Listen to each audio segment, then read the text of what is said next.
Yama, and I'm the Executive Director of PACE. Thank you. I, along with Dean Rowley of the Sheridan College of Business, and my amazing board of directors, many of whom are here with us today, including AJ, my chair, and Susan Yamada, and Mark Carrara, and Ben Gotzi, as well as Asaf, and perhaps also Kent and Jan Sullivan, if they're here, have joined us today, and we all want to welcome you to our 26th annual UH Venture Competition.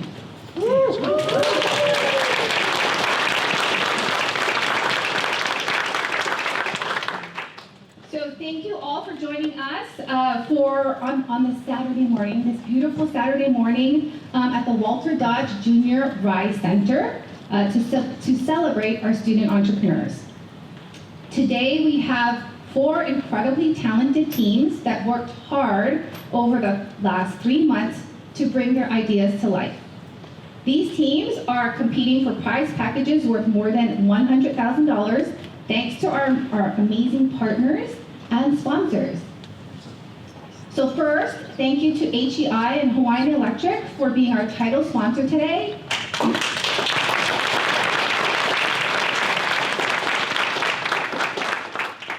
Your continued partnership and support and engagement make this semester-long program possible. We also have many generous other prize sponsors, so Hy-Vee, Blue Logic Labs, Hub Co-working Hawaii, Pineapple Tweed, and Vantage Council also contribute to the prize packages that our students will be receiving. So thank you to them as well.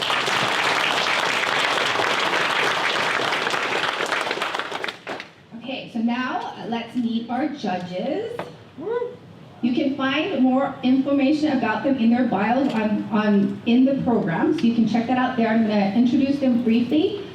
They have already read the team's business plans and have the very difficult task of deciding who comes out on top. So first we have Michael Bennett. He's the founder of Hawaii Tech Week.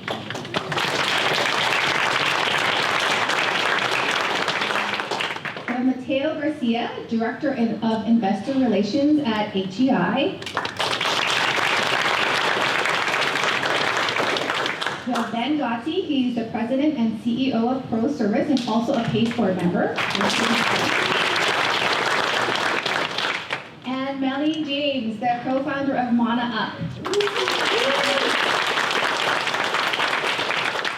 So thank you all for being here today and doing the difficult task that I did not want to do. So thank you. So now on to today's event. Here's our agenda for today. So we will be starting out with our teams doing pitches. So they have 10 minutes to pitch, and then there will be 10 minutes of Q&A from our judging panel. Then after that, the judges will move to a separate room to do the deliberations, at which time you all will move to the outside here and do networking and have access to the food, and you can mingle.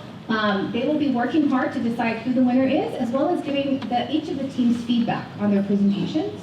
And then we will start everything up again at 12:35, and that's when we will announce the winner. So we hope that you will stay throughout the entire event and join us and congratulate the students who win. Okay, so before we get things started and I turn things over to our first team, just a couple of housekeeping issues. So please silence your phones. Everyone silence their phones. Okay, and just a quick reminder that the judges will be doing the questioning, so no audience questions are happening today. So no, please don't disrupt the presentations. Please don't disrupt the judge questioning. Okay, all right, thank you. So let's get started.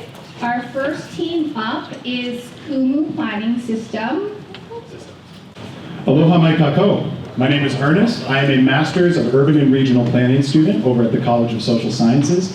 And today I am blessed to be able to share Kumu Planning Systems, or KPS for short. It might not seem like it, but my academic discipline, my industry, impacts everything around us. From the roads we drive on, to the spaces we live in, to the utilities we use, comprehensive plans, which are legally mandated guiding documents for a city or community's visions and priorities for the next 5, 10, and 50 years, define everything about our built, and in many ways, our natural environment.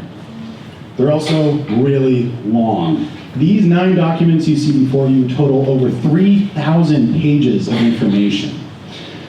Let me share with you why that is a problem. Let's say you were faced with this issue. Communities are demanding an answer on flood prevention in the wake of Paniolo storms. What strategies have guided the North Shore's vision for flood mitigation in the last 10 years? A simple Google search will identify these 4 comprehensive plans, which still total over over 900 pages of information. And these are only the top 4 plans you find on Google. You miss a plan, you miss a perspective, you miss a community who sacrificed their energy, their time, and their manapo to be heard. The issue I'm trying to solve is that most municipal plans are written, adopted, and promptly forgotten.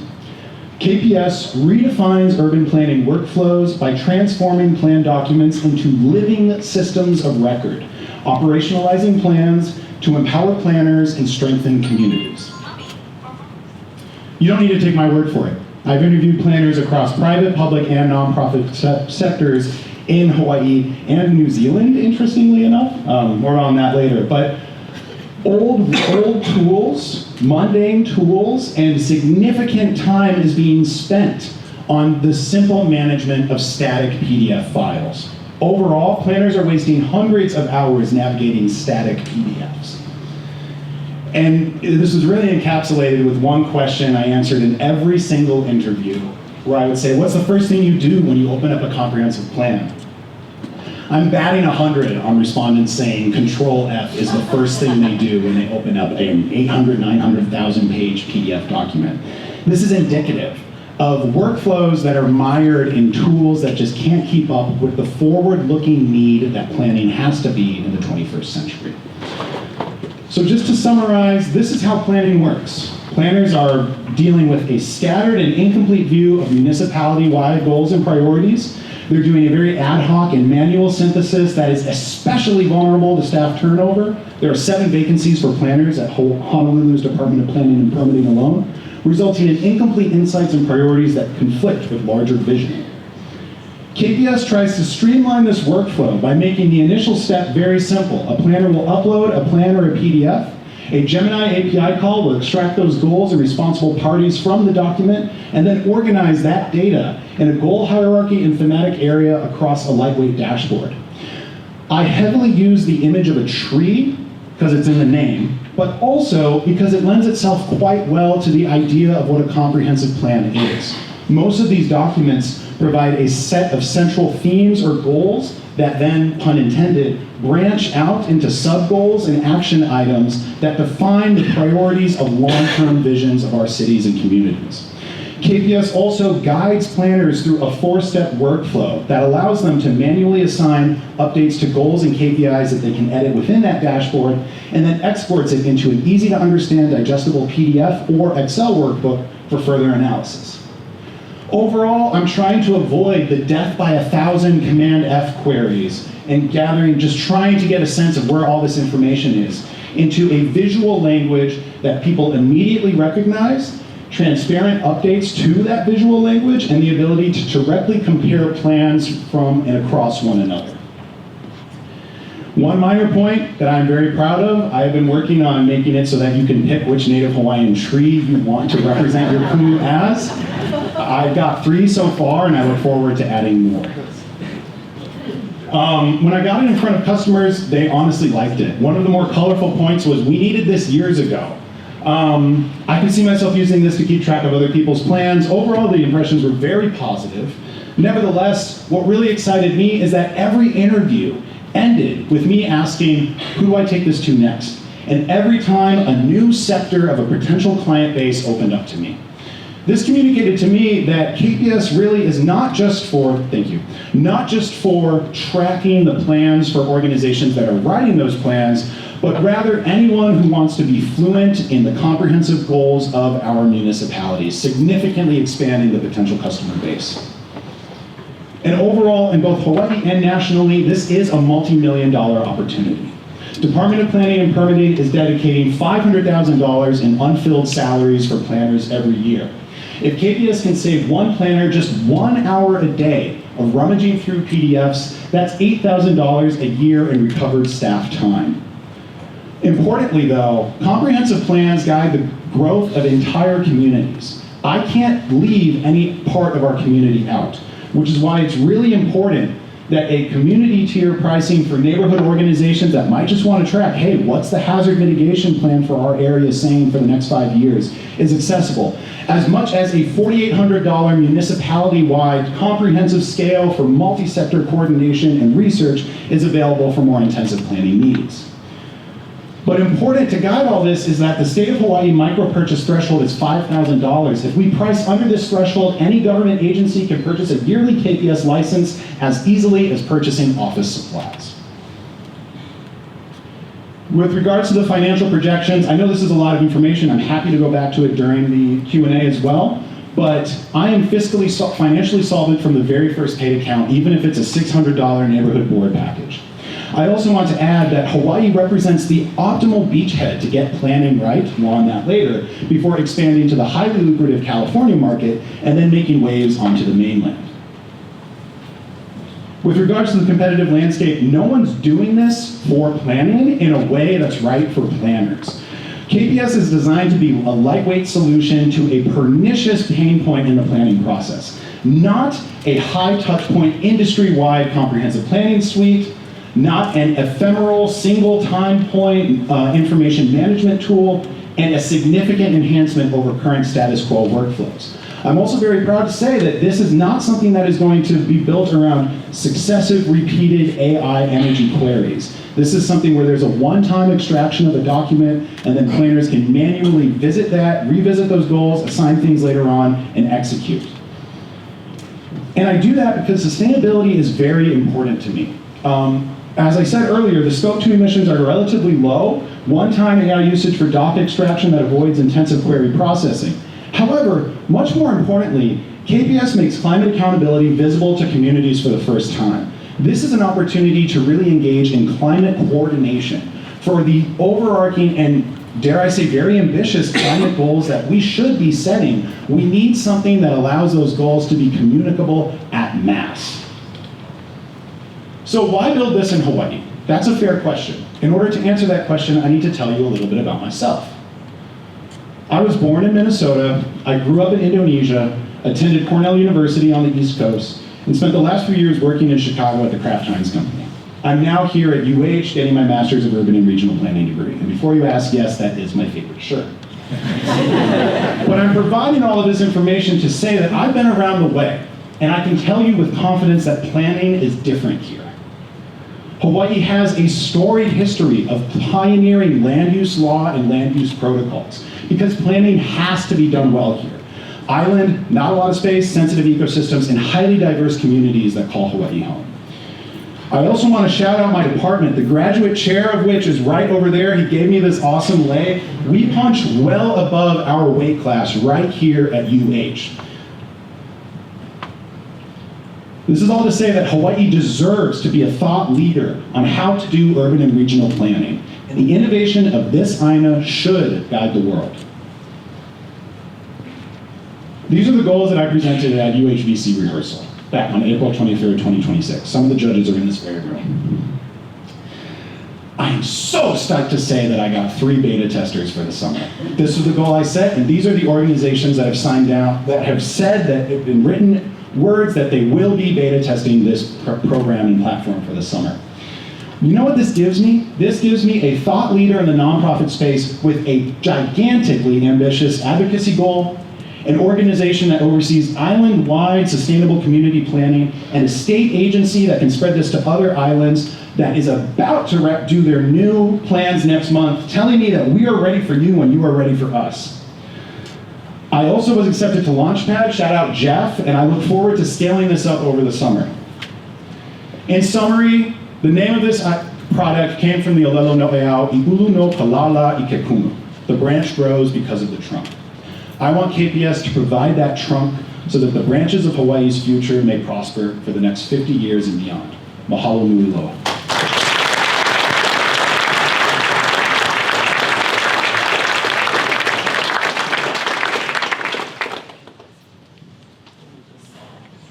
I open the floor to any questions. I don't think so. Thank you. The first question that I have is going to be, you're a little bit earlier going into the actual beta testing and so forth. What is the pre-mortem? What do you believe could go wrong within the beta testing, and what are you most concerned about converting those into paid pilot customers? So what could go wrong, and what am I most concerned about? Yeah, because this isn't live, right? Yes. Anywhere yet. Yeah. So what could go wrong? I think that the biggest impediment here is clearly communicating how this fits into overarching municipal-wide priorities. There are organizations that, unfortunately, planning, as I said earlier, is somewhat more reactive than proactive. So communicating an idea that allows them to be more proactive might take some onboarding. But I'm here for that exact reason, in order to onboard future clients.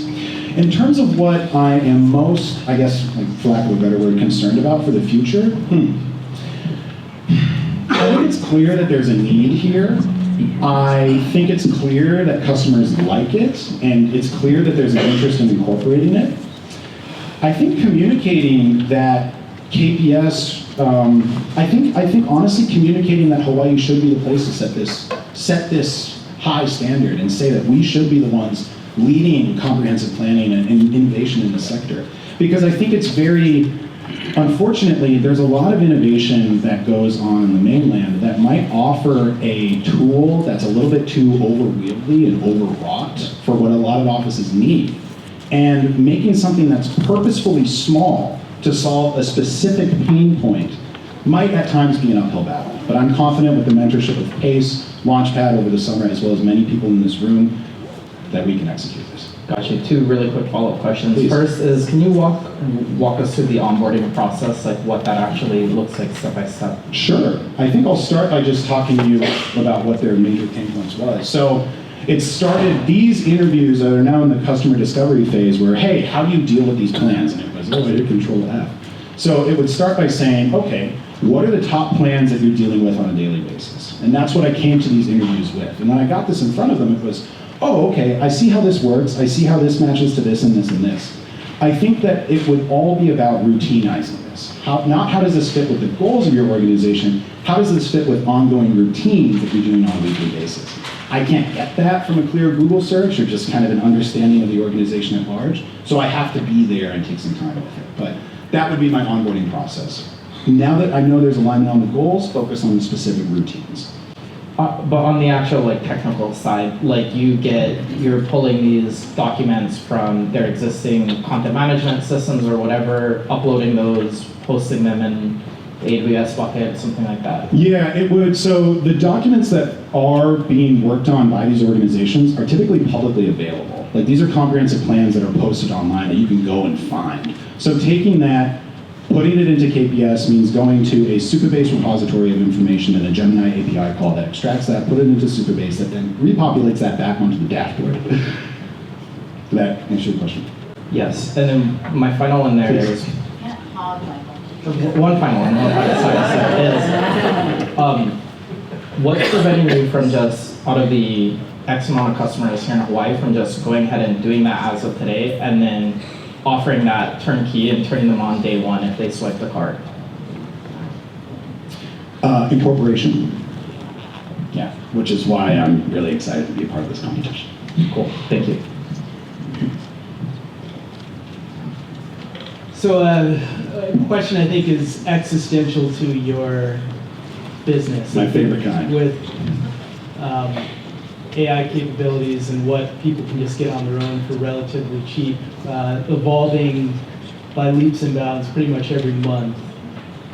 What do you think is the risk here of these government departments just being able to do this on their own through Gemini or ChatGPT or what have you? Fair question. One, there is a lot of value in being able to say, hey, I'll do this for you if you just pay me a little bit. Two, I don't know if any departments are ready to put in the sweat equity I've had to actually build this out and consolidate feedback and make it usable. Three, there is no current AI standard for the state of Hawaii. There's no prescriptive model, this is what we're going to do. So this is kind of a new area where there isn't some really clear guidance on how to actually use those tools. For innovators, it's a little bit easier for me to be flexible. If you're a government organization saying we're going to create this, the margin for error is so much smaller, which is why the sort of reallocation of risk to, hey, you pay me, you take this dashboard I built, and we crush this thing, I think is very appealing for municipal organizations. There was one other point I was going to say. Trust, okay? Municipal organizations take time. You gotta show up. That was the first thing I heard when I got to Hawaii. Like, you come here, you need to show up. And I have been showing up in these offices. I actually showed up on lay day and they were selling lays in the lobby. I was like, oh, here, have these. But it's little things like that there is, I think we're really hitting kind of AI fatigue in a lot of ways. And this is never gonna be anything that reminds you, other than the initial extraction, that a large language model is chugging away in the background. There's never gonna be a goofy little AI mascot that says, hey, ask me your questions. Like, this is going to solve a pernicious pain point in a very lightweight way that allows planners to still operate with agency in an arena that they care about. I hope that answers your question. It does.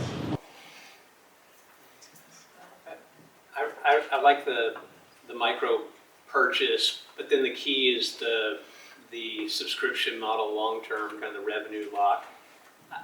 It's not clear to me how these things get kind of published, cast out in the world, and then they're not revisited. So what do you have to do to change the behavior to actually get that subscription long-term model to work? Interesting question. Changing the behavior to get the subscription model to work. I think first of all, operating on an annual license is helpful in terms of providing the longevity of the software. This isn't a fly-by-night, hey, are you using it this month? Okay, no, we're gonna move on to the next thing. I think that's attractive for encouraging kind of long-term usage. But additionally, once this gets embedded into the ecosystem of an organization, it becomes the single source of truth for a bunch of comprehensive plans. Stripping that away means that an entire way to reinvent these workflows and visualize comprehensive plan information at scale leaves a company. And if planners are dedicating 30 plus hours a week just to going through PDFs, I think something that streamlines this pernicious time sink, could actually be very valuable and, dare I say, indispensable with when marketing to municipal organizations. Hope that answered your question. My question was originally, I think Michael kind of touched on it, around why wouldn't Asana, Notion, or Microsoft absorb this functionality, and more specifically, a local company like Civic Nexus, growing beyond legislation and AI and moving into government, workforce intelligence. How do you protect your category leadership? Yeah, so thank you. Civic Nexus is actually something that was brought up at UHVC round 2 by that gentleman back there. Their price points were a main factor in as to what KPS could actually be. Civic Nexus does this for legislative documents, which form part of comprehensive plans, but comprehensive plans are an entire other beast. Civic Nexus also plays with, okay, what's the public testimony? What is the consensus on this legislation? But KPS operates in an entirely different sector, saying that we are going to be able to share longitudinally how these plans are growing and achieving their goals. This is a comparison that I think is fair to make because these are two GovTech companies coming out of Hawaii, but I think KPS and Civic Nexus operate two distinct arenas with similar tools, then overlapping significantly on the actual areas that they're in. If I may also add, Civic Nexus requires for the 2,500, I think, price point, 7 individual subscriptions across seven licenses across an organization. So that's over $15,000.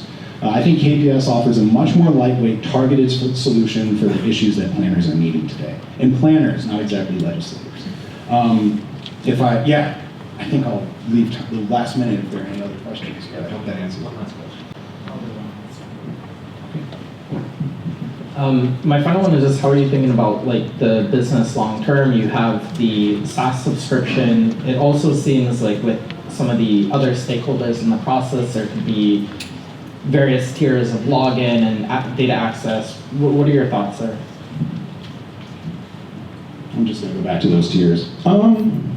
Longitude of the business at long term. Well, I'm not sure I fully follow your question, but I'll try to interpret the best I can.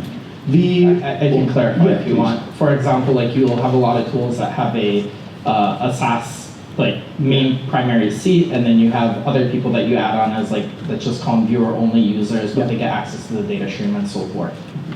Yeah, this would intend it to be licensed directly to organizations, and then additional users could be brought in potentially with like, hey, you put $100 more a month into it.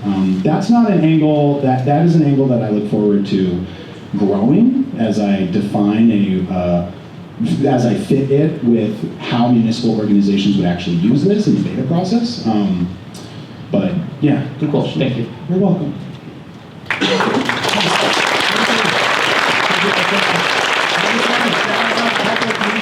want to shout out Ashok Das for showing up, my graduate chair. I want to shout Coach Chris Michael, Scott Brewer way back there, and I want to big shout out Addie Ortiz for all the work she's been doing on leading UH venture competitions this whole semester.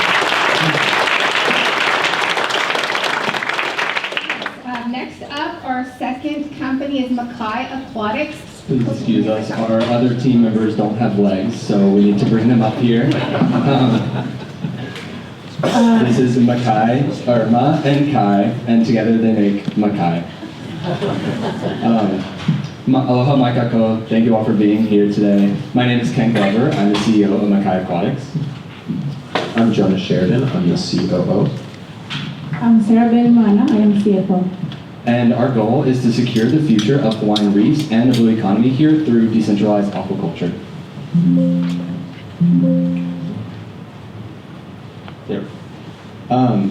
We all live in Hawaii. We all know how expensive it is. And unfortunately, there are only two main industries here, tourism and Department of Defense, meaning the state's income is not that diversified. What if I told you that there was an industry that could diversify the Hawaiian economy while also providing jobs for people here in a sustainable way? As people that live in Hawaii, we all care about sustainability and making sure that our reefs and our aina stay thriving for generations to come. I know when I'm out on the reefs, one of my favorite things to see are fish that are found here and nowhere else in the world. And because we have so many of those fish here, 500,000 of them, over 500,000 of them were taken off of the reefs every single year. 500,000 is a lot of anything, and that's a lot of fish. It did support a $50 to $100 million industry per year, giving jobs and thriving businesses here. The fish were shipped across the world into aquariums like Andrew's. This is Andrew. He spends millions of dollars a year on his tanks and has 5 full-time staff helping take care of them at his home. While that may sound insane to normal people, this is a thriving hobby where people actually, the Hawaiian fish is their prized possession. They see it as a trophy fish, and they will spend whatever it takes to actually get the fish that they want. And the aquarium industry is a thriving community with YouTube channels with hundreds of thousands and millions of subscribers that are actively doing this. And while they take great care of their fish once they are in their tanks, the unfortunate reality is that for every one fish that made it to that aquarium, 1 or 2 died for that one to get there. And so because of that, Hawaii shut down the aquarium industry in 2021, shutting down a $50 to $100 million a year industry overnight. Demand, 100% of that market demand is unmet. And it also means that aquaculture, or captive breeding of these fish, is the only way forward for fish literally found nowhere else in the world.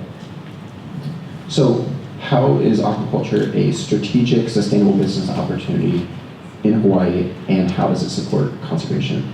Wild-caught fish typically carry diseases and parasites. Like Kent said, there's high transit mortality, 10 to 40%, and every fish that's wild-caught is taken off the reef. Aquacultured fish are typically or always disease and parasite free. They have a live arrival guarantee, and every fish that is raised in aquaculture is one less taken off the reef, and that supports conservation. So even though the aquaculture is a strategic business to support the local business and the local economy, it presents a very big problem. In order to do aquaculture in traditional settings, you need a football field of tanks. You need land, you need labor, you need electricity, which makes the capital investment, almost impossible for a new company to start or to scale up. So now what? How do we enter this industry? Our plan is to actually use these tanks around the islands that already exist with passionate aquarists that care about conservation and being involved in aquaculture. We plan on turning on existing infrastructure, meaning that we don't have to bear that cost. So how do we put this all together? Our plan is to have home nodes or a Hawaii aquarist with tanks in their home purchase a starter pack from us. This starter pack will include egg collection material, water quality testing, and a training module with me so that they are able to learn how to actually take care of their fish in a way to get high quality viable eggs.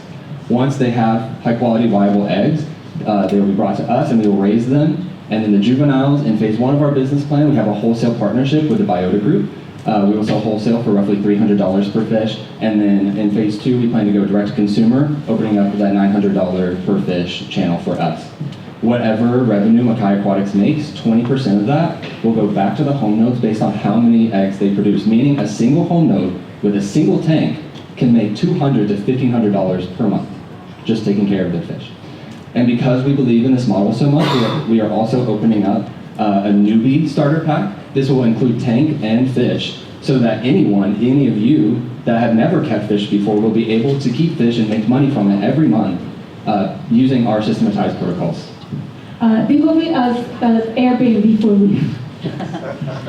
Yeah, so this sets us up to actually own the supply of these fish. No one else has the experience that we do. I'm the only person that has published industry-leading protocols on actually how to raise these fish.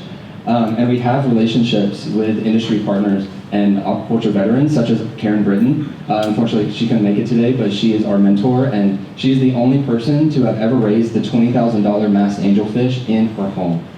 And we're also the only team working with a home node network in Hawaii or in the world that we actually know of.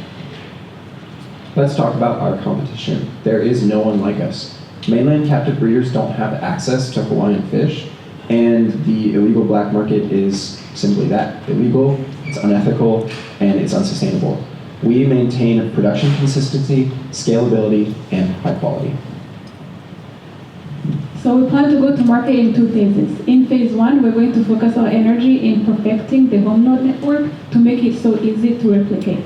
Once we get that going, we're going to go to other islands. We're going to go across the islands. And in year 5, we hope to have more than 100 nodes and going directly to the market. We have this validated by a 1% of pre-order interest we have. And once we get the Hawaii market saturated, we plan to replicate the model into other major cities across the world. So using that plan, here are our financial projections. All that you see here are using the lowest survival numbers possible. By year 5, we plan to scale up to over $2 million in revenue and keeping 55% of that as net profit.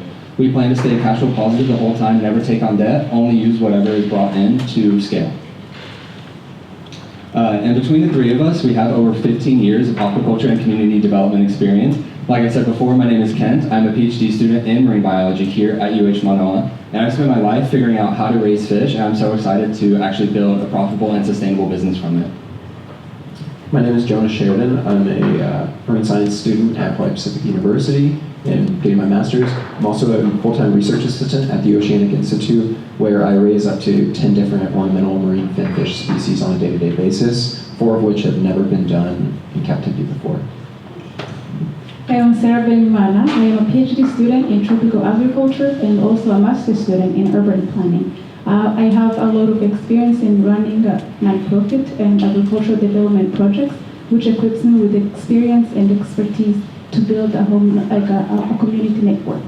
Yeah, so we have the experience that it needs. And I was also just recently awarded one of the most nationally prestigious research fellowships, which will allow me the next 3 years to focus on the research of how to raise these fish and this business, but don't tell them that.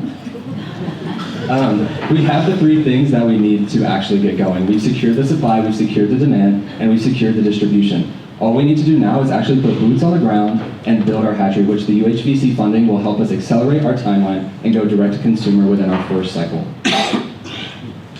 Hawaii's reefs need a profitable alternative, and we offer that. On a personal note, sorry if I get choked up.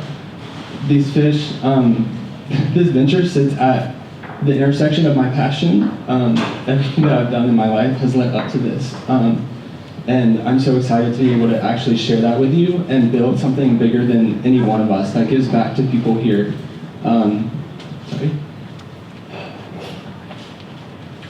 And because I want to share it with all of you, that's why we've created the newbie starter pack, so that if you want to have a tank in your home and have never catfished before, that you're able to do that. So please help us build a blue economy and a reef in Hawaii that thrive for generations to come. Thank you. Thank you.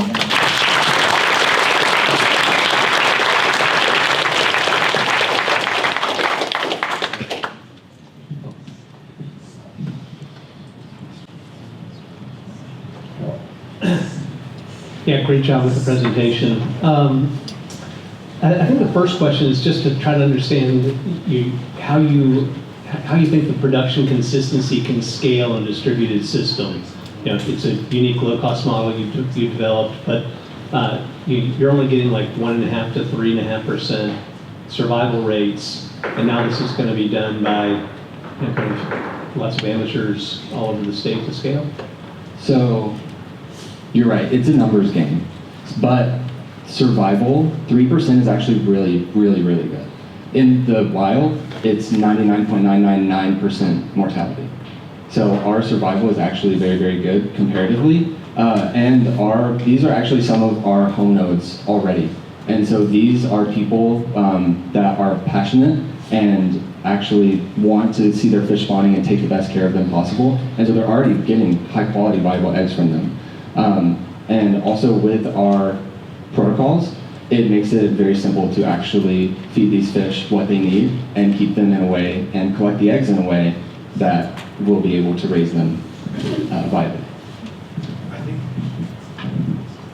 Let me clarify. You were asking about if we only have 1 to 3% survival, how do we maintain that production quality? How do you maintain a survival rate as you distribute this to more and more, say, lower quality reef maintainers?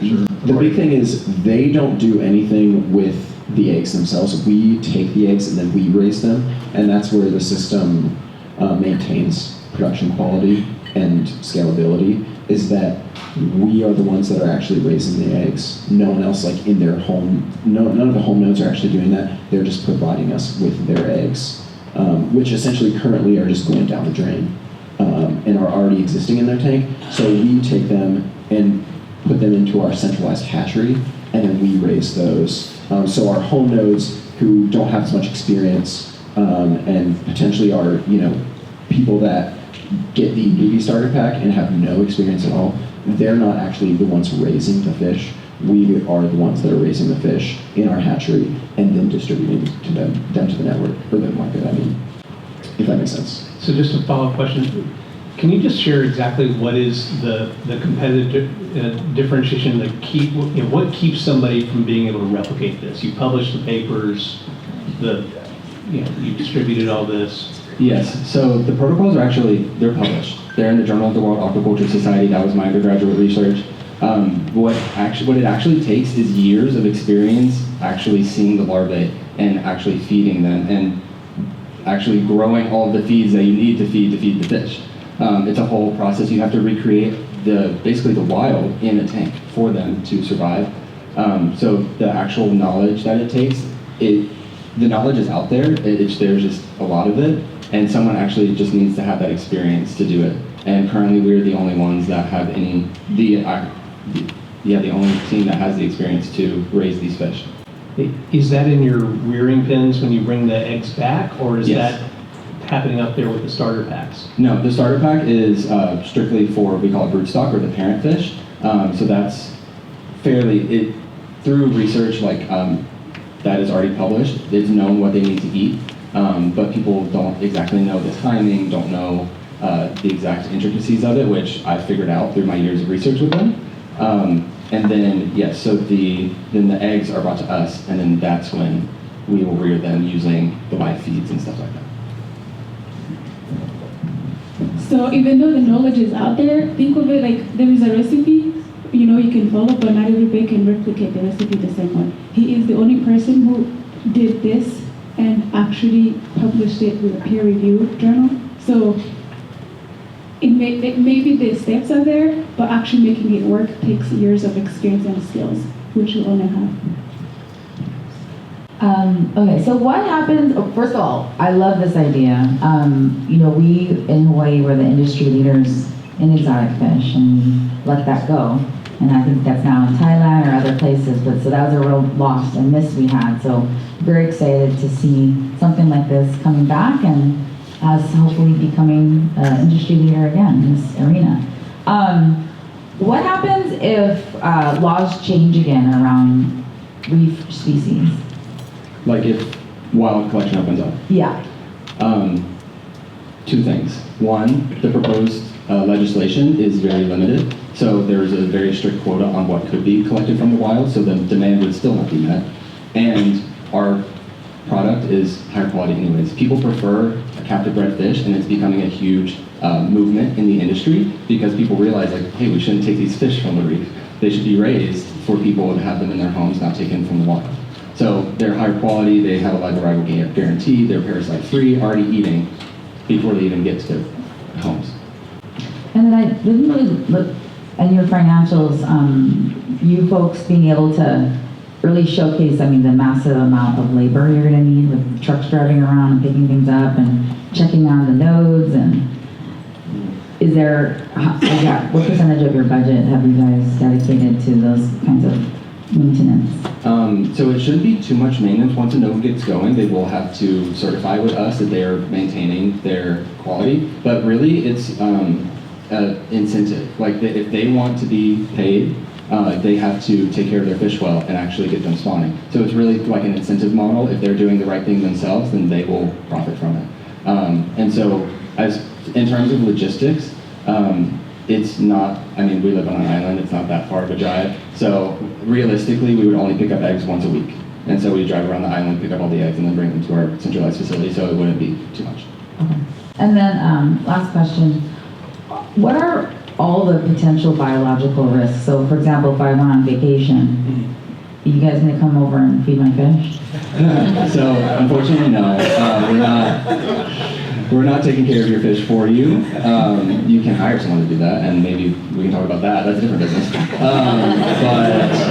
Actually, I'm about to leave for multiple months over summer, and I have auto feeders on my tanks, and then I have little webcams where I can watch on my phone, and so I can literally press a button on my phone, and my fish get fed, and then I get to watch them eat. So that's sort of how. And then, in terms of the condition of the room, like, do you have the protocols for not in the direct sun, or their room has to stay at a consistent temperature level of X and X? Most tanks already have like chillers on them, and so that will regulate the temperature. But really, these tropical fish that are already from Hawaii do well with the temperatures here usually. So there's really not much needed. Yeah. So also they'll be included in our starter pack, all the trainings, everything they can make. We will make it so easy for everybody to keep up with it. Even the kids, we are thinking about this could be something that bonds the family together, where they're growing fish together and bonding together. So. Yeah, it's a great learning experience for kids. I know when I was a kid, this was my favorite thing ever. So. Is there any chance that someone like your collaborator, Karen, who's also learned how to rear these, could compete with you? She's kind of transitioned out of the business. There are other people that do raise fish here in Hawaii. The issue is the regulations around it. So there are companies that are restricted by special activities permits. They have a certain number of species and a certain number types of species that they are allowed to rear, and they cannot replicate our model because they are bound by biosecurity protocols, so they cannot bring any off-site material onto their site.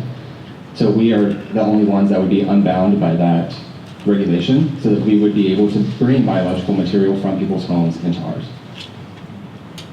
Just say that one more time with the last part there, that makes you the only one that can do it. Current centralized facilities are regulated by biosecurity protocols, meaning that they cannot bring outside biological material to their campus. We would be able to bring outside biological material to our central rearing facility. Okay, yeah, just a question on, I guess the logistics, if you scale this beyond the state, or even just beyond the island, it seems like very tricky logistics with live things that need to move around, eggs, fish. How do you scale that? Have you thought this through and So, some detail on that? Jonah and I both used to work at the Oceanic Institute, and we both have experience packing and shipping fish and eggs. So the Oceanic Institute had a partnership with Maui Ocean Center, and so they proved that it was possible to actually collect eggs from a public aquarium and then ship them over here and raise those fish. And so we know that shipping between islands works for the eggs. In terms of other like cities, it would need to probably be within about like an hour radius drive. Try to keep transport time below 2 hours for the eggs. Thank you guys.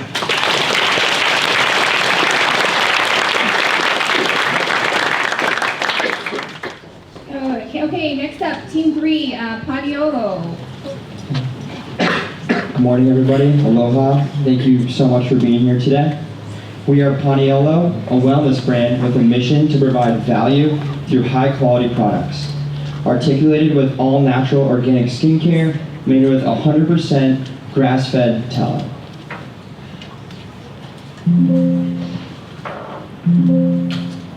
My name is Cameron Holt. I'm about to graduate with my communications degree from UH. I'm a former digital marketer, and my responsibilities fall under content management, creative design, development. And my name is Jaidon Matthews. I got my entrepreneurship degree over at Sheridan. For the company, I do operations, supply chain, and finance, as well as accounting, fulfilling CS. I have some wellness experience in the medical device field, as well as I'm a former Division I athlete playing baseball here at the university. All right, so the problem that we are trying to solve is that modern skincare is just too complicated. You walk into a Target, a CVS, and you go to the skincare aisle. You're gonna find chemicals, synthetics, seed oils, things that are disrupting your skin, your hormones. Not only that, none of them promote or accommodate to a healthy lifestyle. We're going back to the basics. Tallow is nothing new. It's been proven through history to be used and work great with your skin.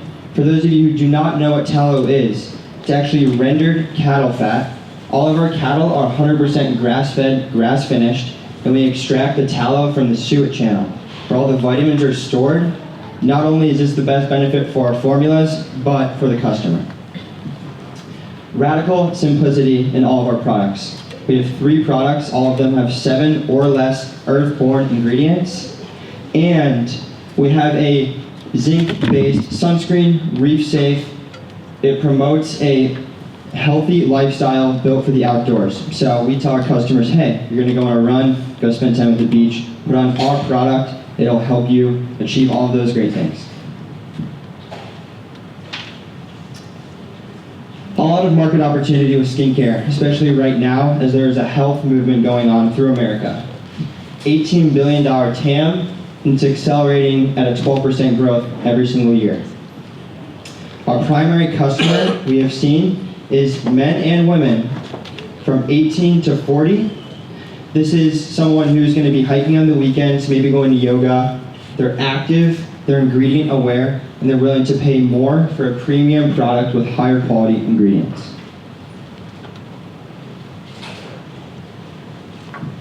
Our business model. So we have a pretty unique business model, as many of you probably know. There are farmers markets on the island and across Hawaii every single day. Jaidon, and our employee Lauren are able to do 4 to 7 markets a week. She's actually at one right now.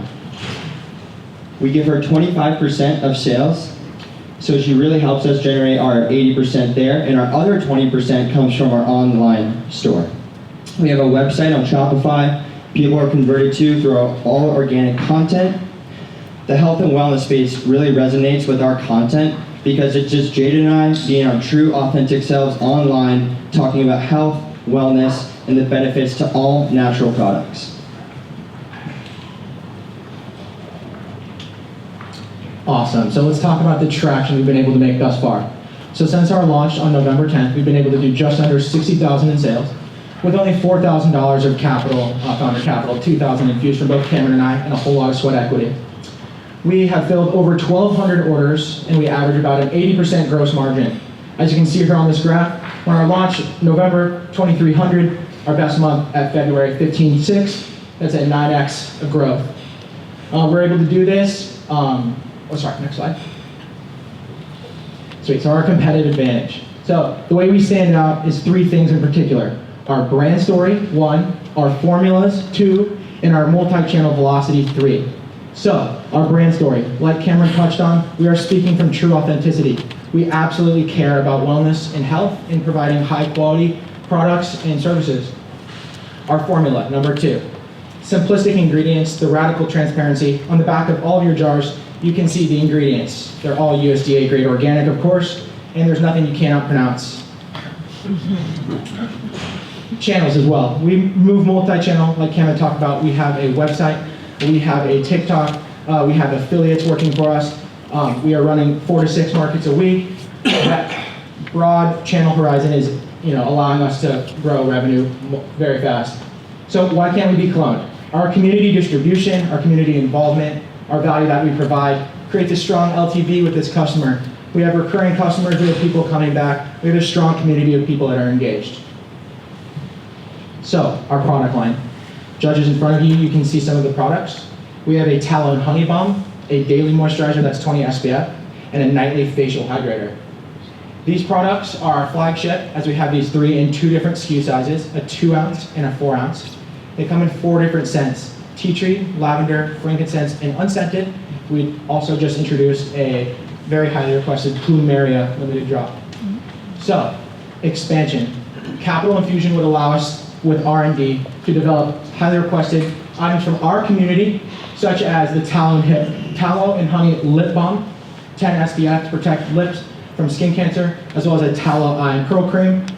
This is anti-aging and regenerative for that skin under the eye, as well as a tote bag, highly requested. So, sustainability. This is built into our business from the very beginning.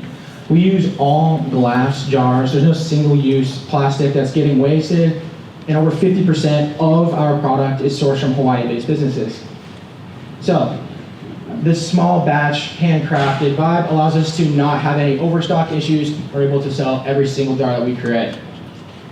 Our commitment to the community is very important to us. We ran a campaign, a 7-day campaign, where we donated 100% of our profits to the Lahui Foundation in wake of the storm up in north in Wailua.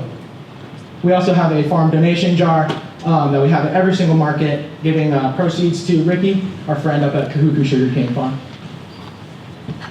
Sweet, so here are some revenue projections from us thus far.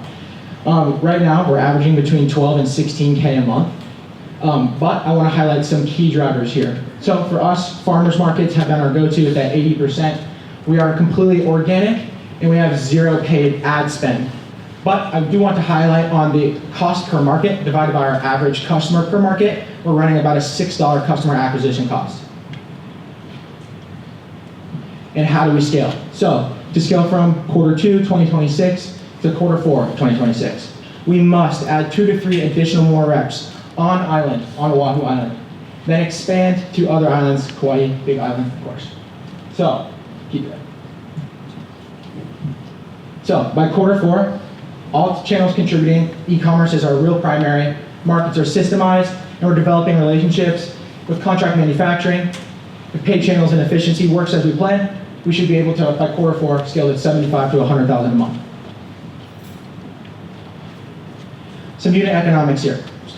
Our cost of goods sold for our 2 ounce tallow and honey to cost $2.75 to make. We sell it for $20 and an 86% margin. Our 4 ounce nightly, our best seller, costs us $3.53 to make. We sell it for $55 and 94% margin.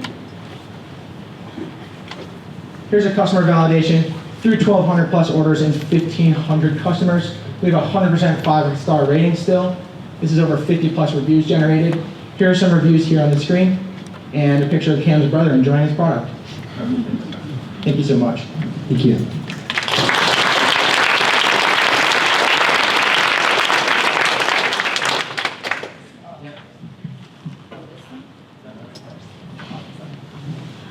right, thanks. Great presentation. I love tallow, actually. I use it myself. So what makes your formulation defensible versus copycats? Yeah, so we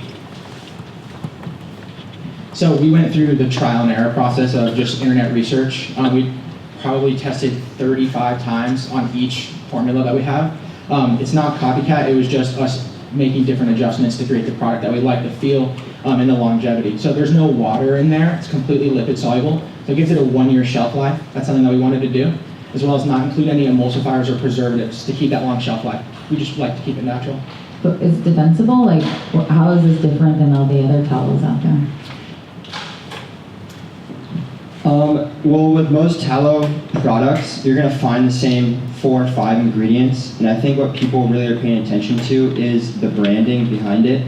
I think, if you go on Amazon, you look at top 5 tallow products, they all have the exact same ingredients in there, and there's only the few top ones that you want to be putting in there. So, I don't think there's much stopping someone from going to create that exact same formula, but they won't be able to push it out into the world the same way we do. Yeah, I like how you kind of straddle like having this attractive to men and women. What's your operational plan if you overnight 10x?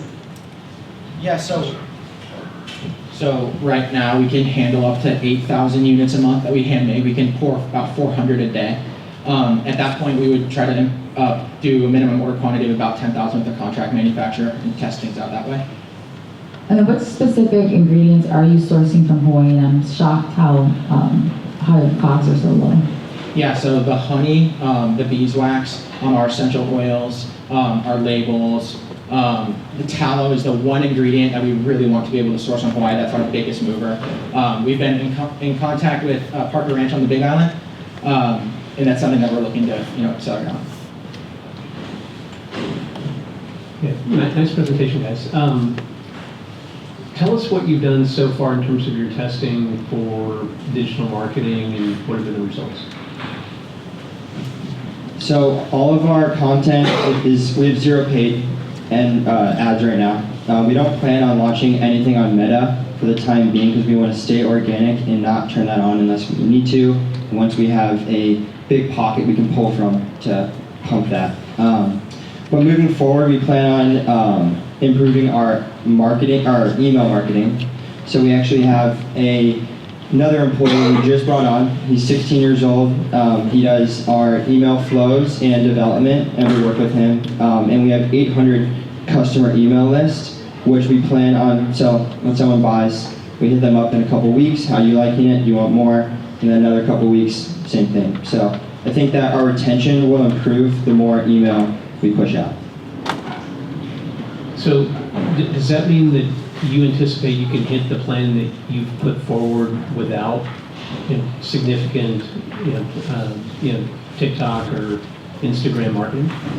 We plan on, I should have also added, we plan on launching a TikTok shop. That's actually our next phase of social media right now. We have an affiliate already on. He's not able to sell through TikTok shop until we're registered. But TikTok shop and email flows are the 2 digital marketing plans that we're rolling out right now. So. Have you all marketed out or done any market research on how your cost of acquisition will change when you move that way? Yeah. So. Yeah, for sure. So the reason why we're avoiding Meta right now is because it could be a $40 to $50 CAC versus a $6 CAC. We're trading time for money by being in person at all these markets. So sometimes all 3 of us have 1 market a day. And so that's really what we're trying to scale as organically as possible to keep COGS low. Once we reach that ceiling of where we're not able to produce anymore and we reach out max order quantity, then that next step will be made. Yeah, so your future is going to have say a $50 to $100 CAC if you scale. So the repeat orders are going to matter a lot, and right now you're at a 9%, 10% reorder rate. I want to touch on that. Yeah. So the reorder rate doesn't include, it's fully online. So it's a 10.7% reorder rate from online. In person, we have people coming back to markets all the time. That number's not factored in because data-wise, it's hard. We haven't figured out a strategy to actually sync that retention. To answer your question. Can I add something on that too? And we've only been going for about 6 months, and it usually takes people around 5 or 6 months to finish, especially the 4-ounce jar, which is our most popular. So right now, we've actually gotten a higher percent of repeat customers coming back for their second round in the last couple of weeks. So 25%.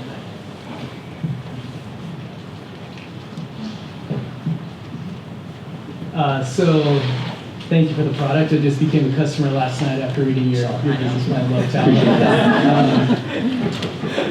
Question though, I mean, it is a very narrow product line at the moment. Is the strategy to just do a few things very well, which I think there are some benefits to that, or, I mean, to what extent do you guys like to doing other products, cooking towels, soap, etc.? yeah, I mean, we really want these to be our main 3. We feel like that these all provide a very unique benefit. You know, each one of them has their own personality. But in the future, we want to be a wellness brand at large. So that includes electrolytes, supplements, towel soaps, deodorants, face wash, all that stuff. So product development right now is kind of on hold while we focus more on scaling with what we got. But in the future, with the lip balm and the Pearl Eye Cream, we plan on having a whole line of natural products.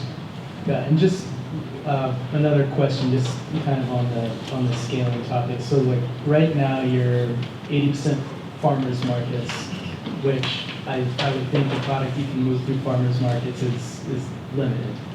Obviously, the strategy is to change to doing more e-commerce, but how do you do that without spending a lot more money, and not just on advertising, but you're going to have, you know, if you're trying to expand to other markets on the mainland, et cetera. Have you guys run the numbers on this? Yeah, so is your question, how are we going to keep doing markets at scale while still growing our e-commerce? How do you change from that 80-20 without spending a significant amount of money to do so? Because right now you said you're not really spending money on everything. Yeah, so I think the key to that is when we're hiring out reps, it's to eventually have them fill our position. Right, so then we can pull the big levers on the business and start running meta and start to understand retention and SMS and email at large. I think that our goal is to keep acquisition low, but it's not the only goal. We want to grow, right? And so we know we're going to sacrifice eventually, but with hiring out these reps, it's 25%. When they deliver, we deliver. They're on a full commission basis, so we're protected, and we want to expand 10, 20 reps. We've looked at the math on the mainland. It does check out. The average market costs about $100 to register. They do about 8 to 1,000 a market on average. Great job, guys. Ultimately, when you scale, especially to organic and then paid acquisition, you're going to have to move that route. How large are just your personal followings on social media? I have a couple thousand followers, as him. We haven't promoted it as much on our personal social media, but yeah, your question. Yeah. And then I guess the second thing that I think a lot of the questions have been getting to is, you are going to have to increase and lever up your CAC. Do you have a target range for what that will be like, at various tiers of scale? Yes, it's a bit far out to predict right now. We have a $53 average order value. So looking to keep it less than our average order value. Cool. Yeah. What's the biggest thing you've learned being at the markets and hearing what your customers are saying?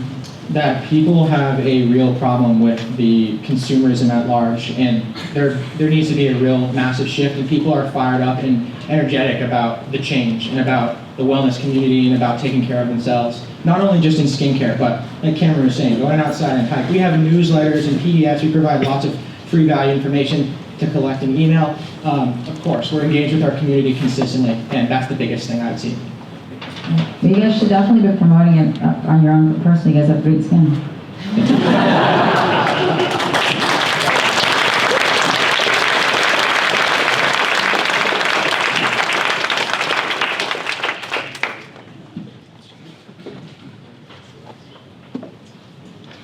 Hello. Just want to give a quick shout out to our mentors, Preston and Lexi in the back. It's actually my brother and my sister-in-law. They're 3-time Venture Cup competitors, and they're on the wall right as you walk in. So shout out Preston and Lexi.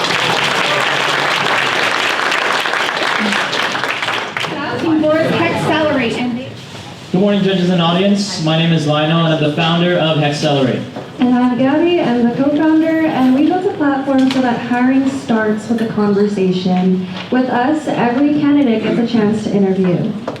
We're focusing on interviews because paper can't capture the right fit. Resumes, they tell you what someone's done, but interviews let you see the person behind the words. So why don't we just interview everyone, right? Well, it's because we can't. The problem with interviewing is it's time intensive and nobody has the capacity to do it well. And here's why. Companies make bad hires all the time. 95% of US companies admit to this. Think about the last bad hire you made or watch someone else make. It's frustrating, it's expensive, and it happens a lot. Actually, 46% of bad hires fail within the first 12 months, and 89% of that is because of the candidate's attitude, not skills. This is why interviewing is so important, because attitude only shows up during an interview. Now, you can mitigate this by having more recruiters at $70,000 a year, but even a recruiter without the right tool can only be in one place at a time. Now, on the other side, candidates are not ready because they don't do well in interviews. 1 in 3 Gen Z grads admit they don't know how to communicate because all they do is text. I mean, if you have kids, right, they'd rather text than talk. This is part of why 60% of 2025 college grads are still unemployed today. We have career centers, we have job centers to mitigate this, but they only have one advisor for every 2,000 students to serve, which is not able to give that one-on-one basis that we need.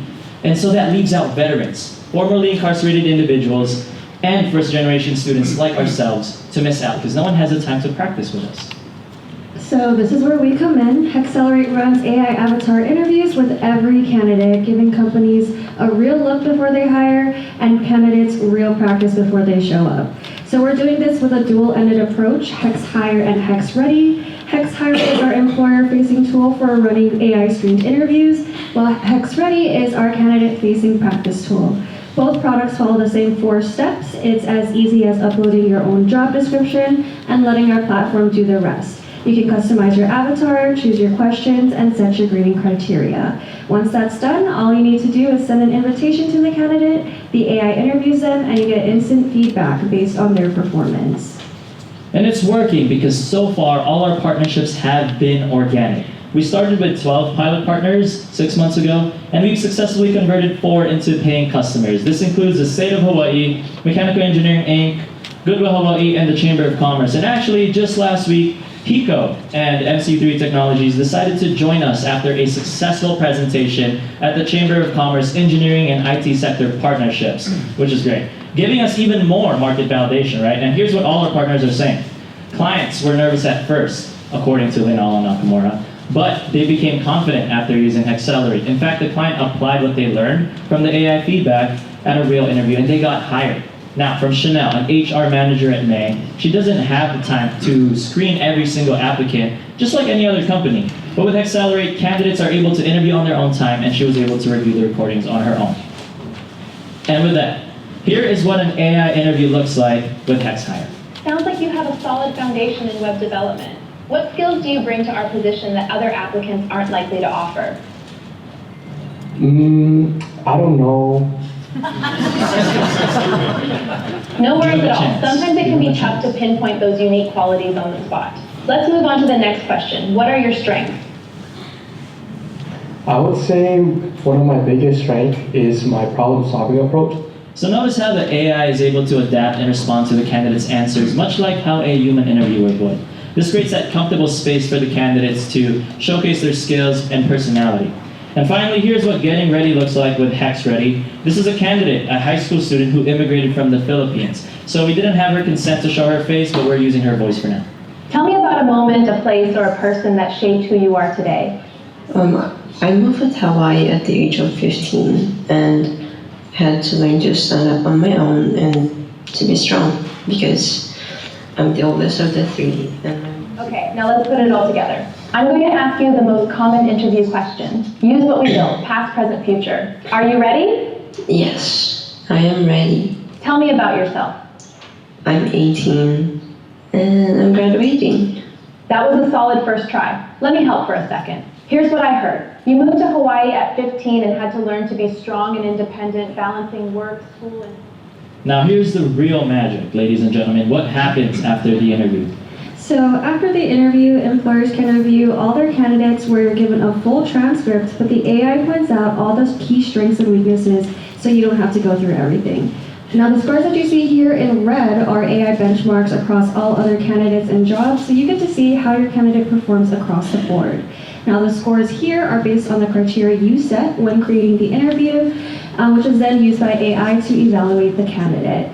We have AI detection for potential cheating, which compares a candidate's response with an AI response. Human responses, they tend to be more nuanced and unpredictable versus AI's more uniform. We have AI coaching tips for enhancing your introductions, utilizing the STAR method, which is situation, task, action, and result, and how they could incorporate this technique in their responses. Lastly, we have a section specifically for improving your response to technical questions. Now let's take a closer look at our business model. To start, we offer self-serve plans at $19.99 a month for 20 interviews. This offers a low-risk entry point for businesses to experience our service before committing further. But for those with larger needs, we offer quotes that start at $4,000 annually, and it increases based on the number of job candidates that are served. Additionally, as we have mentioned, we have significant traction already in the workforce and staffing sectors, where each of the contracts we're in active discussion with, which is currently 4, are an averaging of $7,000. So this is how we plan to capture the market. We want to start where the pain is the sharpest, which is in workforce and hiring. In fact, we've already received significant traction from Workforce Hawaii, such as Goodwill and the Chamber of Commerce. And we're obviously applicable to private sector companies and high turnover industries like hospitality and tourism. So we do plan to expand in the future.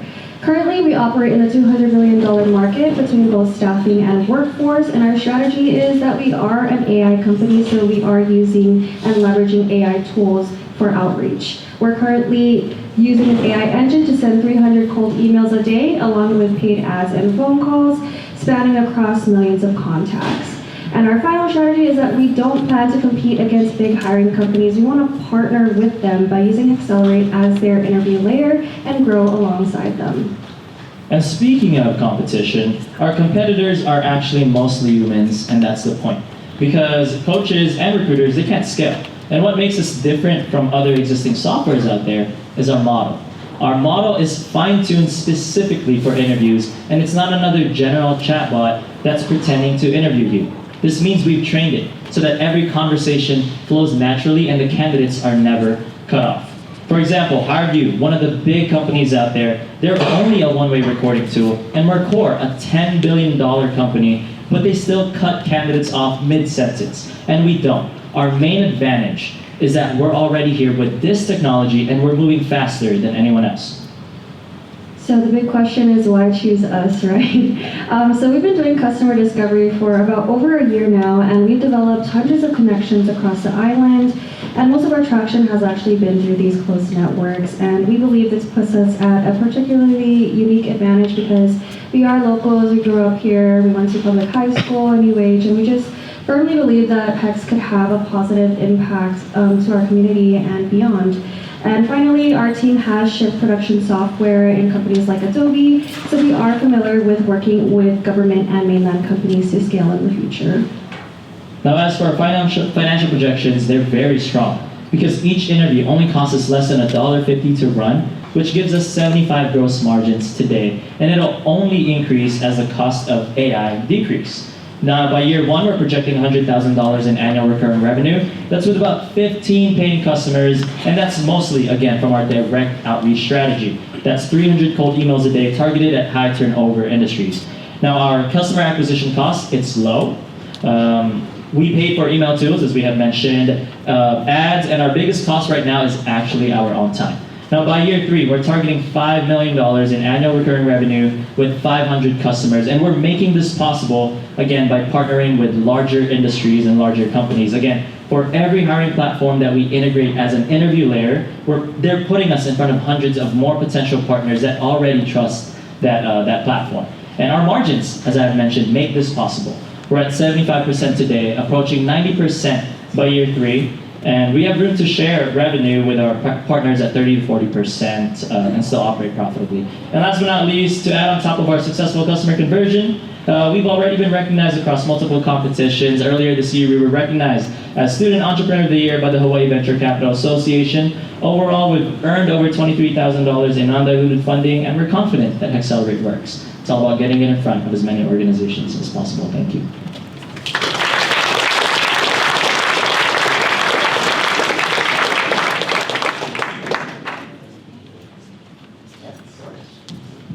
All right, thanks. That was great presentation. Love the idea. A couple of questions just on the technology first, I guess.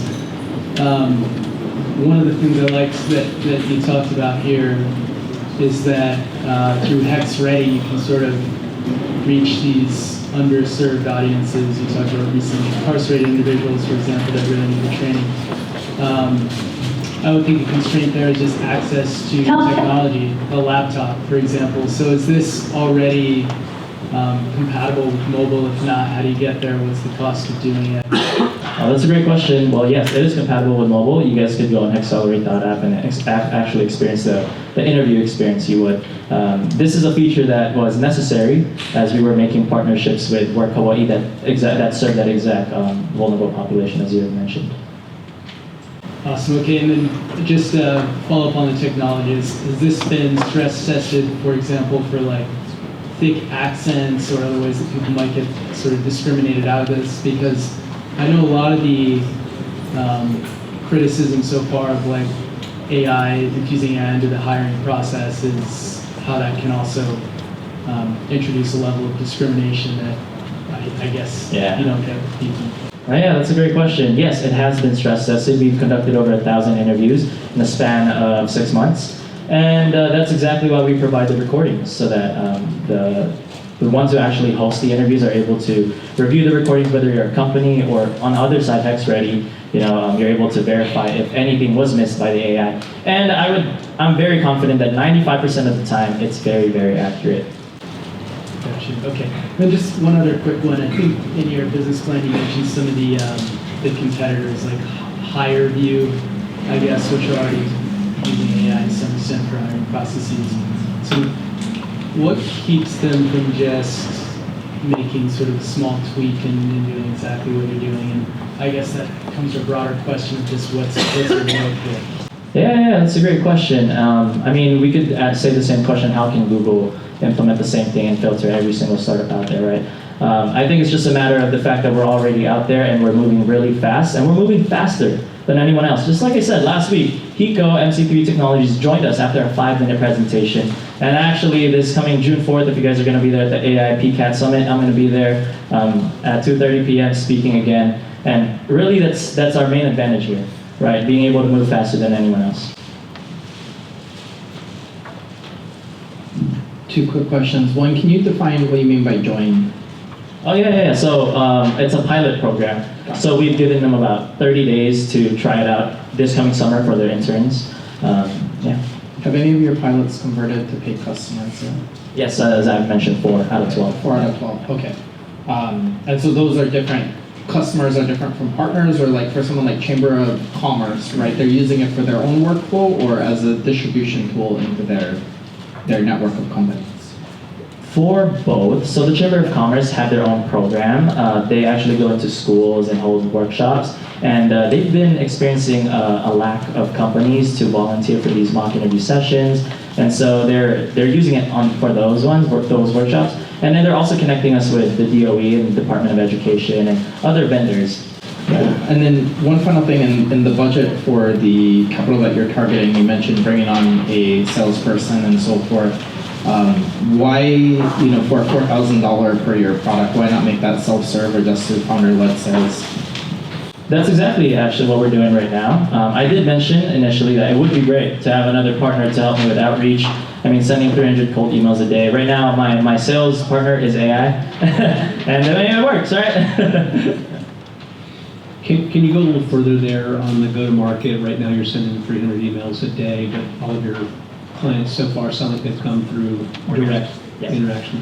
Yeah, I can give you a little bit of numbers from the top of my head. So far we've sent out 7,000 emails. We started 30 days ago, and we've seen great progress after a few iterations on this strategy. So initially, on our first 600 emails, we only saw about 1 to 2% open rate, right? That's like the first thing. And we spoke with our mentor, and he was like, this is just an engineering problem, so let's go and optimize it. So resent those 600 along with the following 7 until we got 7,000. And now our open rate is at 45%. But I mean, it varies from different sectors. So we've split it up. There's a workforce sector, there's a healthcare, there's a staffing sector, etc.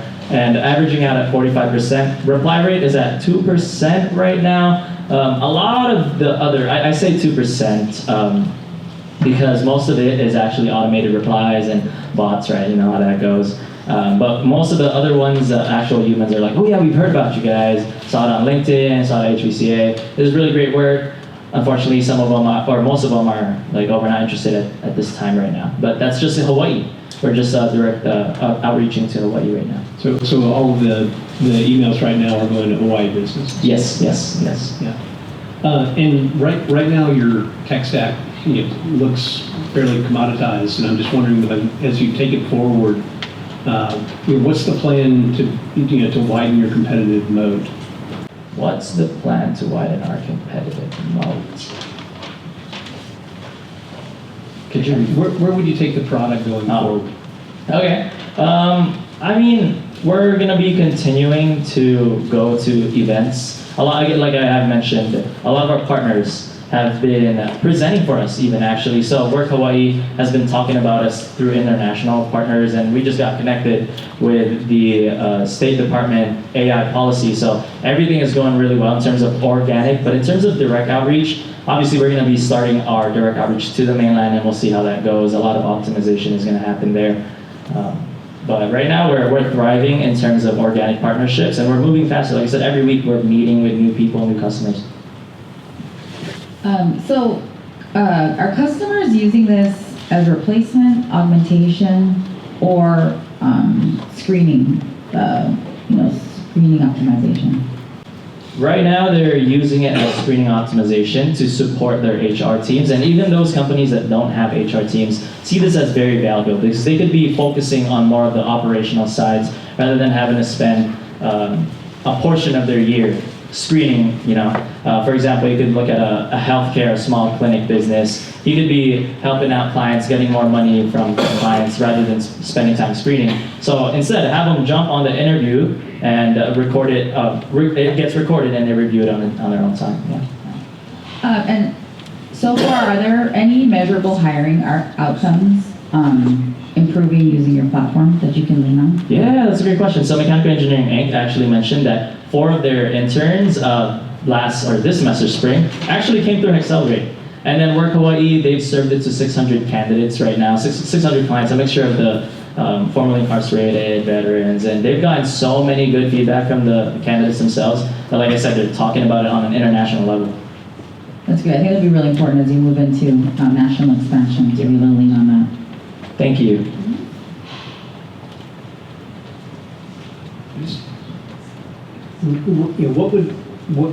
What's the are there feature requests that your customers have come back to you and said, hey, we would love it if the product had this? Yeah, of course, all the time.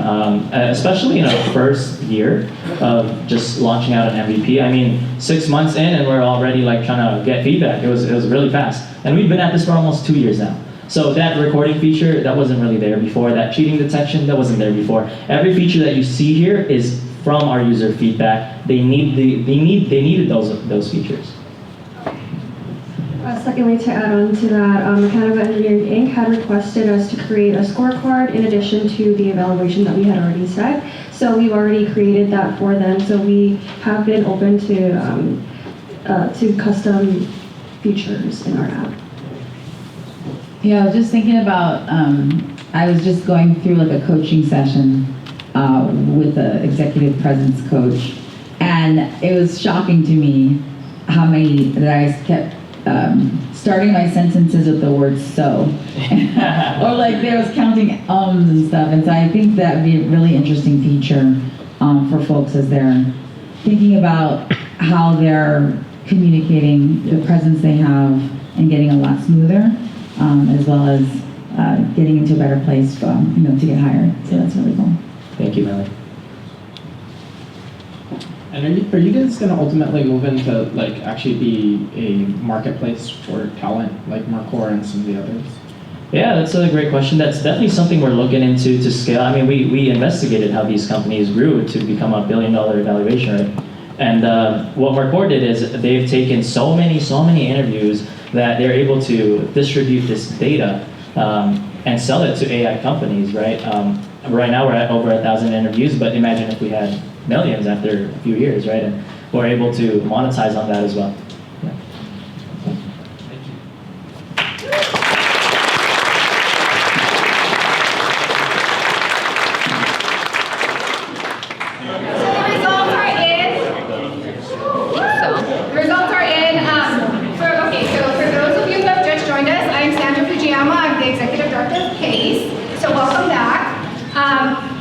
To help me kick off the awards ceremony portion of the event, please help me in welcoming my co-host, Dean Van Stroll.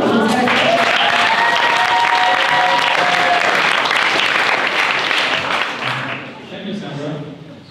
Things tilting here. Be careful. Be careful. Very good. Thank you. And on behalf of Sheridan College of Business and the University of Hawaii, I'd like to welcome you to the 26th Annual ACE New Venture Competition. So let's give the 4 teams a big round of applause.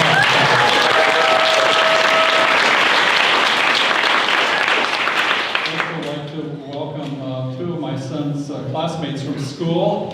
He's home in bed, of course. You guys are actually out here learning. I'll tell him about it. So thank you. So this is, again, 26th Annual Competition. I remember the one in 2005, which was my first one. This is my 22nd of the 26th.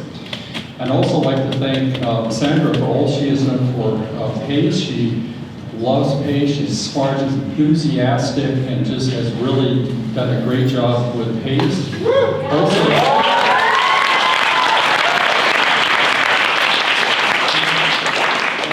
my mentor is in the room. Susan Yamada is in the room, my mentor.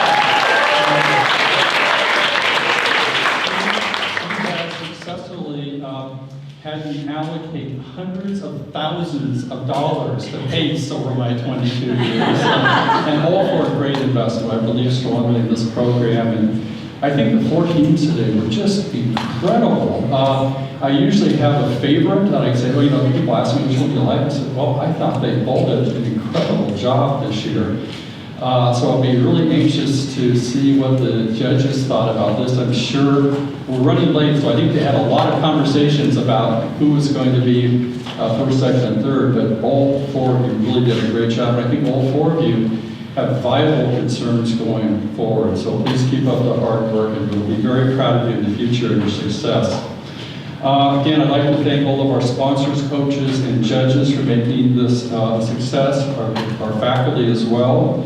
And one of our many supporters, of course, is this year title sponsors, HEI and Hawaii Electric.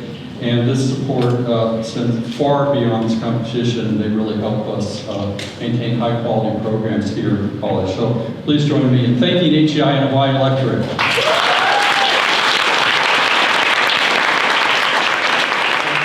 And the most important task here today is to welcome HEI Vice President Darcy Endo Omoto, who is joining us today. Darcy.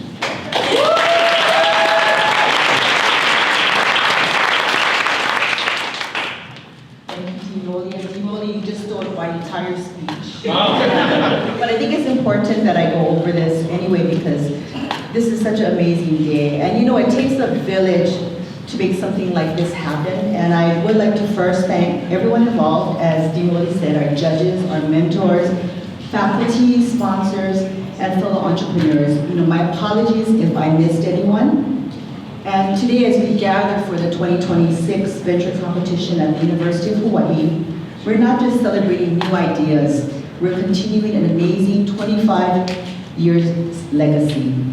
So thank you to Dean Rowley, Sandra, Addie, and the entire PACE team for continuing to spearhead this competition and giving our students this great opportunity to kickstart real-life experiences. I'm a proud graduate of the University of Hawaii, and I wish there was something like this when I was at UH. I also look at this as a twofer. The planners of this competition had the foresight to look at this from a community perspective, inviting business partners to contribute and participate as judges and mentors, which is a wonderful way to pay forward and for them to apply their own expertise and advise these aspiring students. I am so proud that quite a few of our directors from HEI and Hawaiian Electric participated this year. It shows them what amazing talent we have at the university. And lastly, a big mahalo to my pal Susan Yamada for her tenacity and no fear attitude, which made where we are sitting here today possible.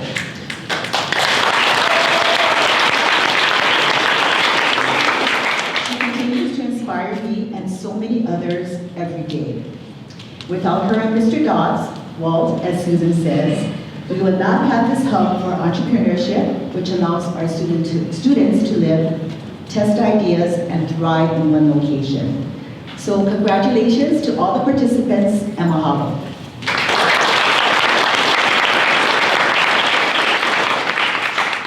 Thank you, Darcy, for joining us today.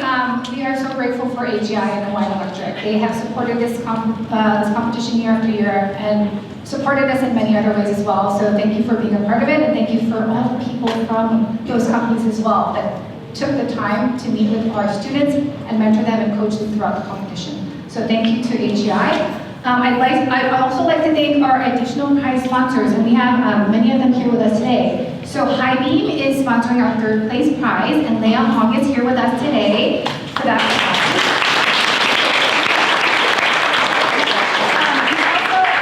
He's not here, but he's with Blue Logic Labs. Nangu and Mitavu are here for Hub Co-working Hawaii. They've donated co-working space for our winning teams. Pia Arma is here from Pineapple Tweed. Hi, Pia.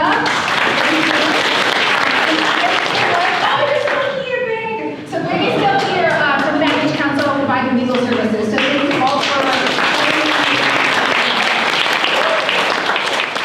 Okay, so as Darcy said, as Dean Rowley said, we cannot do this without the village, right? So it's the sponsors, but it's also all of the volunteers. So these are all of the volunteers that help us make it happen. The coaches, the judges, the mentors, they all come in, spend the time, want to help our students. So thank you to all of you that are here today that came and helped us make our students into better people and better prepared for the world out there. So thank you.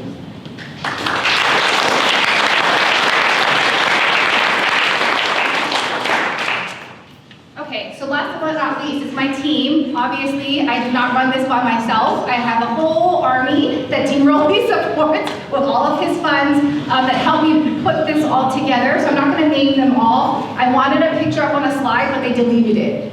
So, so they want to remain behind the scenes, but you guys know who they are, so I wanted to thank them. So please, round of applause for my team.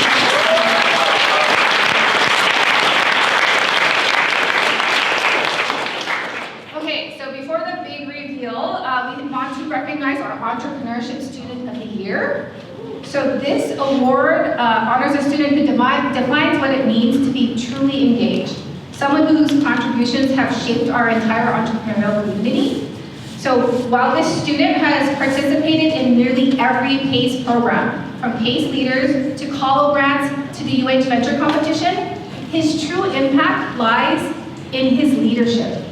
He has been a driving force behind our makerspace collaborations and a key architect of our new AI initiatives. What sets him apart is his tireless willingness to give back. Whether he's mentoring peers or strengthening the UH community, he is someone who consistently says yes to every challenge and every request. He is a builder, a leader, a true representative of the PACE spirit. So I am pleased to present the Entrepreneurship Student of the Year Award to Timothy Love.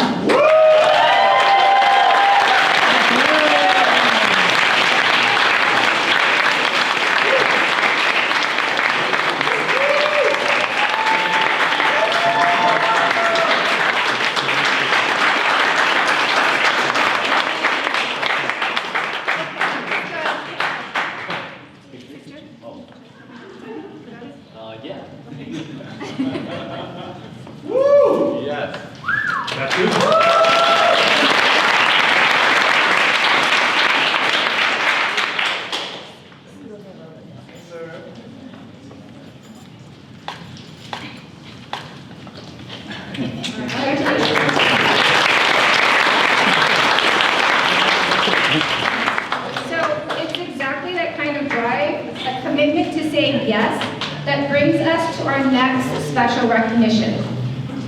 For those of you who know Hawaiʻi business history, that word yes has an iconic meaning. Long before this building stood here, this individual built a career, a bank, a legacy on that very philosophy.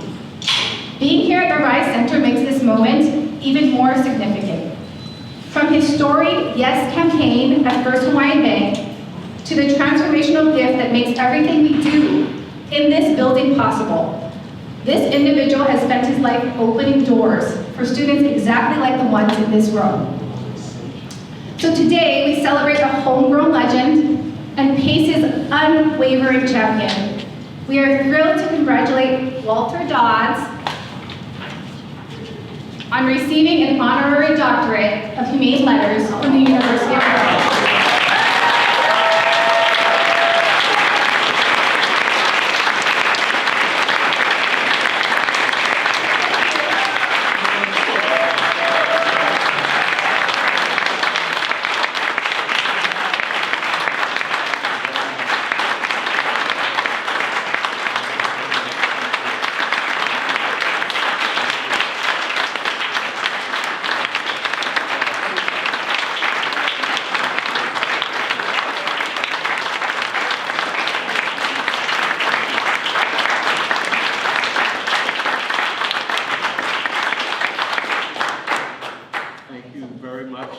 Big supporter of the universities and a very big supporter of PACE and what you do here.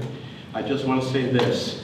To receive the doctorate, if you knew my background, I used to drag race and hide in university when the cops were looking for me to get that honorary doctorate degree is the true miracle of the day. Thanks very much.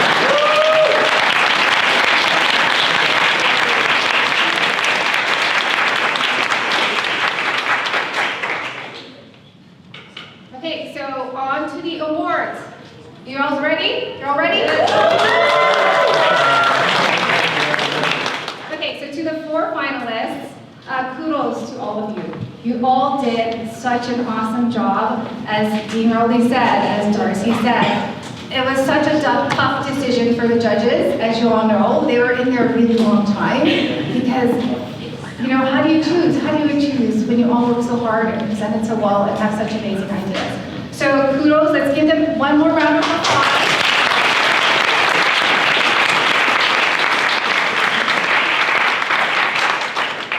Okay, I'm going to call Dean Rowley up to the stage to help me with this. Get more work to do. Okay, so we're going to start. Okay, we're going to start off with 4th place. So nobody's going home empty-handed today. The fourth place award goes to Kumu Planning Systems and their coach, Sheridan.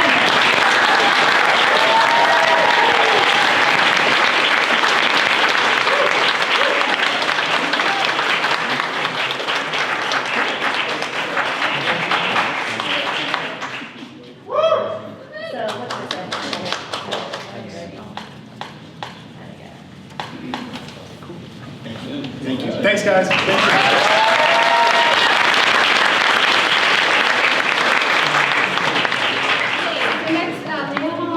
Now you come to the stage and help us present your place winner. So 3rd place is sponsored by Hawaiian in honor of pioneer Billy Richardson. So Leah, thank you so much for joining us today. So in 3rd place, the $2,500 cash award in honor of pioneer Billy Richardson by Hawaiian, along with thousands more in professional services, goes to Hexcelerate.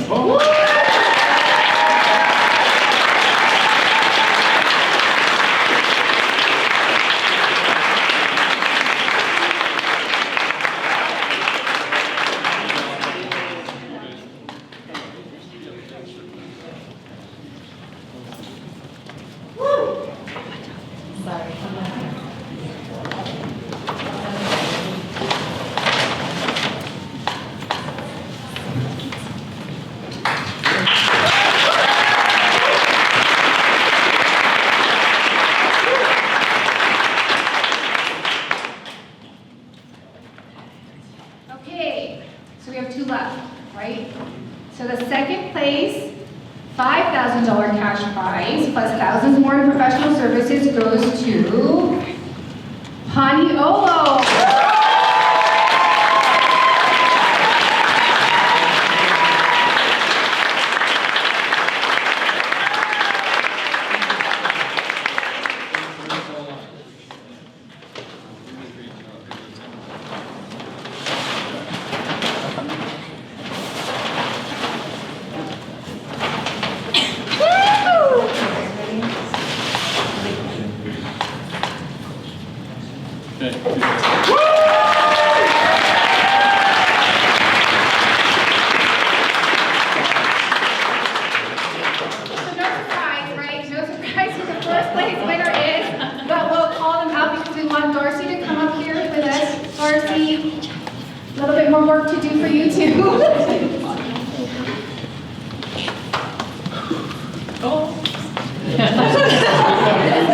Not a surprise. So first place, with a $10,000 cash prize sponsored by ATI and Hawaiian Electric goes to Makai Aquatics.